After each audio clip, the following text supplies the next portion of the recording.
Praise the lord. దేవుని పరిశుద్ధ నామానికి మహిమ కలుగును గాక. ఈరోజు యేసయ్య మాట ద్వితీయోపదేశ ఖండం 30 అధ్యాయం 20 వచనం. ఆయనను హత్తుకున్నట్టు జీవమును కోరుకునుడి. మన ప్రభు అయిన యేసుక్రీస్తు ప్రభువు ఈ ఉదయకాలం నీతో చెప్తున్న చక్కటి మాట ఏంటంటే, ఆయనను హత్తుకునేటట్లుగా నువ్వు జీవాన్ని కోరుకోవాలి.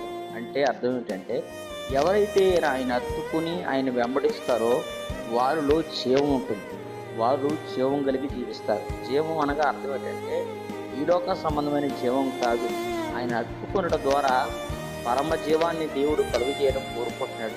అది నిత్య జీవం, అది యుగయుగములు ఉండేది. ఆ జీవాధిపతి అయిన దేవుని అడుగుజల్లో నడిపించబడాలి. ఎట్లాగనంటే ఆయనను హత్తుకుని నడవాలి.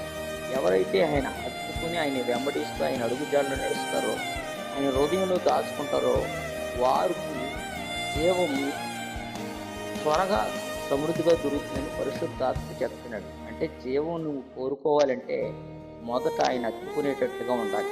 ఆయన హత్తుకోవడం అంటే దేవుని వాక్యానుసారంగా నడిపించబడడం, దేవుని వాక్య ప్రకారంగా జీవించడం. దేవుని వాక్యం చెప్పినట్టుగా నీవు నీ ప్రవర్తన మలుచుకోగలిగితే నా దేవుడు జీవాన్ని నీకు అనుగ్రహించునుగాక. ఆమేన్.